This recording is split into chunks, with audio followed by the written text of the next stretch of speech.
Balance बना कर रखिए। मैं हमेशा कहती हूँ स्पिरिचुअलिटी का, आध्यात्मिकता का अर्थ ये कभी नहीं होता कि आप मटेरियलिस्टिक लाइफ छोड़ दीजिए, ये एक मिथ है। और इसका सबसे बड़ा एग्जाम्पल है श्रीमद् भगवद गीता, क्योंकि दुनिया का सबसे बड़ा स्पिरिचुअल सेशन उसी वक्त हुआ था जब श्री कृष्ण अर्जुन को आध्यात्मिक ज्ञान दे रहे थे।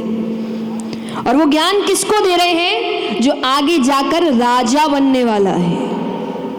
राजा से ज्यादा ऐश्वर्य किसी के पास होता है? आज के तो राजाओं के पास फिर भी ना हो, पर उस वक्त तो क्या बात।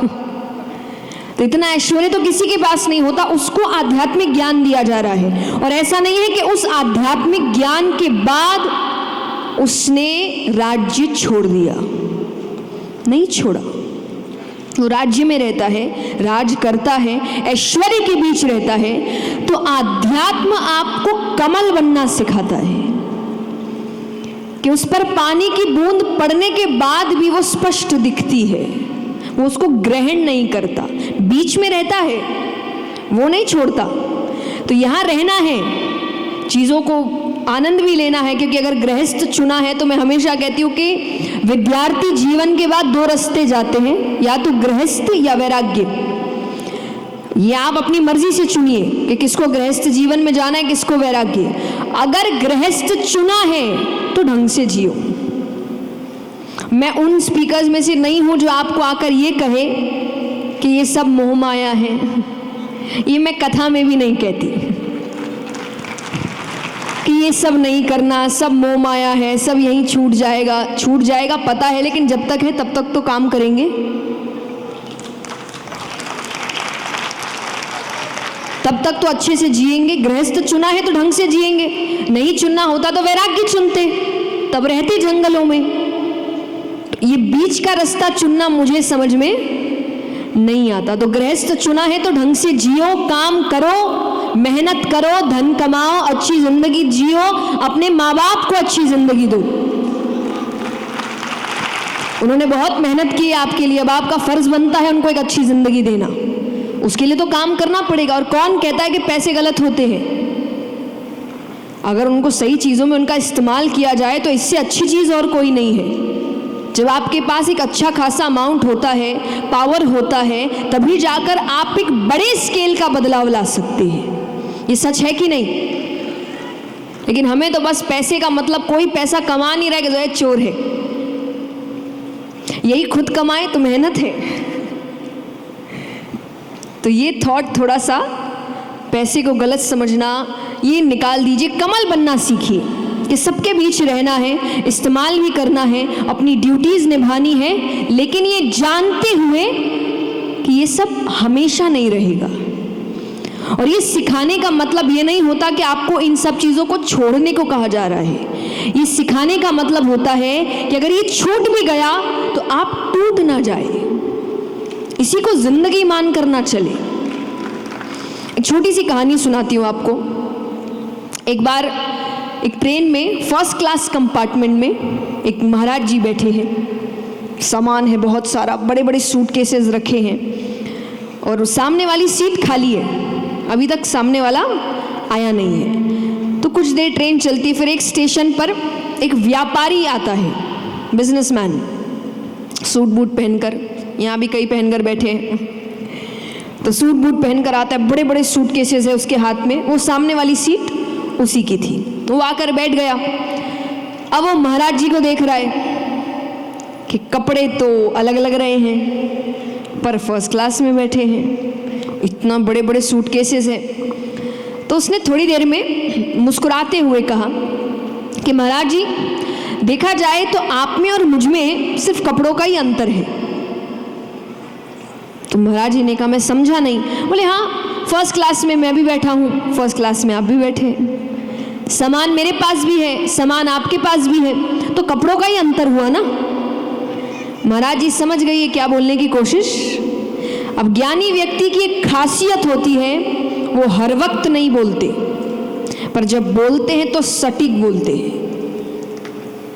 तो उन्होंने कहा, अभी नहीं, इसको सही समय पर जवाब दूंगा।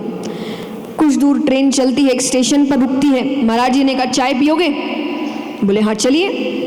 तो तो बाहर गए स्टेशन पे, चाय की दुकान पर बैठ गए, चाय पी रहे हैं। अभी तक महाराज जी ने वो टॉपिक छेड़ा ही नहीं है। अब ट्रेन के चलने की सीटी बजती है, वो खड़ा होता है कि महाराज जी ने उसका हाथ पकड़ लिया। महाराज जी ने कहा, अच्छा तुम ट्रेन में क्या कह रहे थे? अरे बोले वो सब छोड़िए, ट्रेन चल रही है। बोले स्टेशन है, यहाँ तो ट्रेन चलती है, ट्रेन आती है, ट्रेन रुकती है, काम ही यही है। तुम ये बताओ तुम बोल क्या रहे थे? अरे बोले मेरा सामान पड़ा है अंदर। बोले सामान तो मेरा भी पड़ा है, तुमने ही तो कहा था। तुम ये बताओ तुम में और मुझ में बदलाव क्या है? अब वो एक दो बार कोशिश करता है, पर हर बार वो कोई ना कोई बहाना देकर रोक कर ही रखे। अंत में उसने हाथ छुड़ाते हुए कहा कि मैं समझ गया आप क्या कहने की कोशिश कर रहे हैं। हाँ, आप में और मुझ में बदलाव है, पर बदलाव बस इतना है कि फर्स्ट क्लास में आप भी बैठे हैं, फर्स्ट क्लास में मैं भी बैठा हूँ, सूटकेसेस मेरे पास भी है, सूटकेसेस आपके पास भी है, पर आप जब चाहे उस सामान को छोड़ सकते हैं और मैं उस सामान को कभी नहीं छोड़ सकता।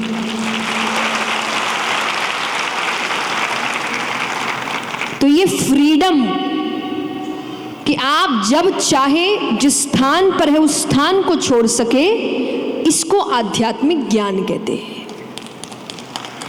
कि कोई भी चीज आप पर हावी नहीं होनी चाहिए। कुछ भी छोड़ने को नहीं कहा गया है, पर इतना भी पढ़ने को भी नहीं कहा गया कि चीजें आपके कंट्रोल से बाहर चली जाए।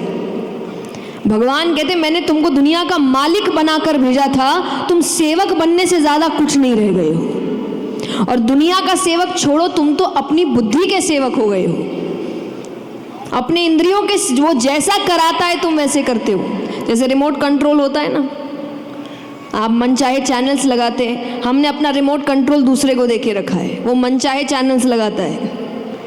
उसको आपको हंसाना है तो आपकी थोड़ी तारीफ कर देता है, आप बड़े खुश हो जाते हैं।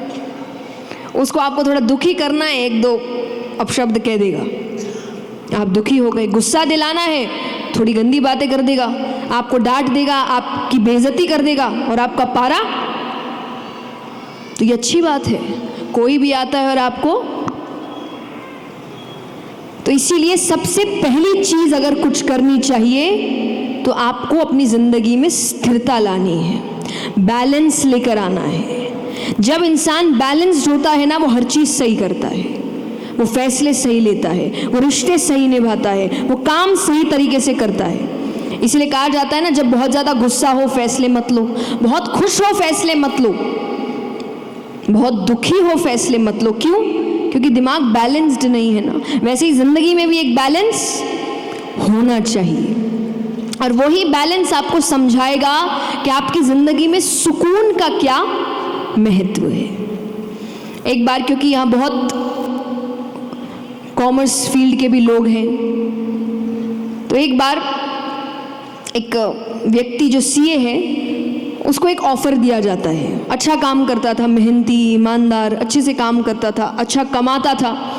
तो उसको एक ऑफ़र दिया गया कि ऐसा ऐसा काम है और जिसके बदले उसको पैसा बहुत मिलेगा। अब ऐसा नहीं है कि कोई इलीगल काम था, नहीं, लेकिन थोड़ा इधर उधर था। तो इसीलिए उसके मन में थोड़ी सी शंकाएं आ रही हैं, करूं नहीं करूं, क्या होगा। लेकिन पैसा बहुत अच्छा है, अच्छा खासा पैसा मिलने वाला है। तो उसने समय मांगा कि एक दिन दीजिए मुझे सोचने के लिए। तो उन्होंने कहा ठीक है। अब वो घर गया, अपनी माँ के पास जाता है, जो पढ़ी लिखी नहीं है आज की भाषा में। पर मैं हमेशा कहती हूँ कि पढ़ाई लिखाई सिर्फ जो आज का एजुकेशन है वो नहीं होता, आध्यात्मिक पढ़ाई भी कुछ होती है, संस्कारों की पढ़ाई भी कुछ होती है। और इसीलिए आज इतना पढ़ने के बाद भी हम हर जगह ये सोच रहे हैं कमाए कैसे, घर कैसे चलाए। और हमारे माँ बाप, जो कई हमारे दादा दादी जो शायद इस क्षेत्र में पढ़े लिखे नहीं थे, पर हमसे ज़्यादा बड़ी फैमिलीज़ का पेट उन्होंने पाला है। और हमारे यहाँ फैमिलीज़ भी छोटी होती जा रही है, लेकिन उसके बाद भी हमको लग रहा है कैसे करें, क्या करें। वो अपने आप काम ढूंढ लेते थे, ये नहीं तो वो नहीं तो वो। हमारी कितनी, मेरी दादी, मेरी नानी, वो इतने इतने काम करती थी कि पापड़ भी बना रही है, तो टिफिन भी पैक कर रही है, तो सिलाई भी कर रही है। मैं कहती हूँ एक ही व्यक्ति 4-4 काम कर रहा था, 4-4 इनकम्स होती थी उनकी, जिसको हम आज कहते हैं साइड इनकम होनी चाहिए। वो बिना पढ़े उनको पता था। तो ज़रूरी नहीं कि आज का जो शिक्षा है सिर्फ उसी को शिक्षा माना जाता है, पर जो भी, तो आज के हिसाब से वो शिक्षित नहीं थी उसकी माता। तो उसने अपनी माँ से कहा कि भाई ऐसी ऐसी बात है, ऐसा ऐसा ऑफ़र है, इतने इतने पैसे हैं, मुझे समझ नहीं आ रहा क्या करना चाहिए। माँ ने पूरी बात सुनी, अंत में कहा कि तुमने जो भी कहा, मुझे देखा जाए तो 90% कुछ समझ में नहीं आया, पर मैं सिर्फ एक बात कहूँगी, क्योंकि वो अपनी माँ के साथ ही रहता था, कि जब तुम्हें सुबह ऑफिस के उठाने के लिए मैं आती हूँ तुम्हारे कमरे में, तो तुम इतनी गहरी नींद में होते हो कि मुझे बहुत समय लगता है तुम्हें उठाने में। तो मुझे बिल्कुल भी अच्छा नहीं लगेगा कि किसी दिन मैं तुम्हें उठाने के लिए आऊँ और तुम मुझे पहले से जगे हुए मिलो।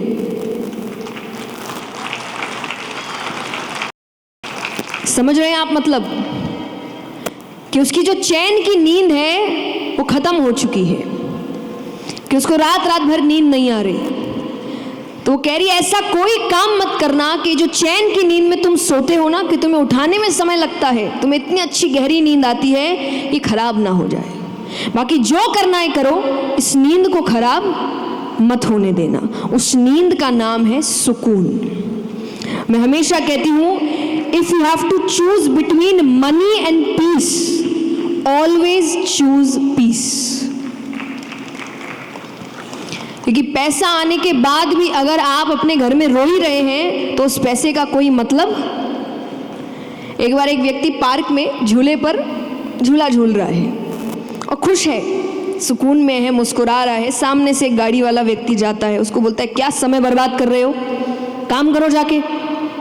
तो कहे काम करने से क्या होगा? बोले क्या होगा, मतलब पैसे आएंगे। बोले पैसे आने से क्या होगा? बोले बड़ा घर खरीदोगे। बोले फिर क्या होगा? बोले बड़ी गाड़ी खरीदोगे। बोले फिर क्या होगा? बोले अपने घर में आराम करोगे, खुश रहोगे। बोले वो मैं अभी भी हूँ। तो ज़रूरी थोड़ी आपकी खुशी का जो मतलब है वो किसी और के लिए भी हो, कि हमने खुशी के भी एक मायने बना दिए कि भाई ऐसा घर होगा, ऐसी गाड़ी होगी, ऐसा काम होगा, यही व्यक्ति खुश रह सकता है। ऐसा नहीं है, सबके अपने अपने मापदंड हैं खुशियों के। तो आपका उद्देश्य ये होना चाहिए कि आप सुकून में हैं, आप खुश हैं, आप अच्छा काम कर रहे हैं। और जब आप ये सारी चीज़ों पर ध्यान देते हैं तो अपने आप चीज़ें बेहतर होने लगती है।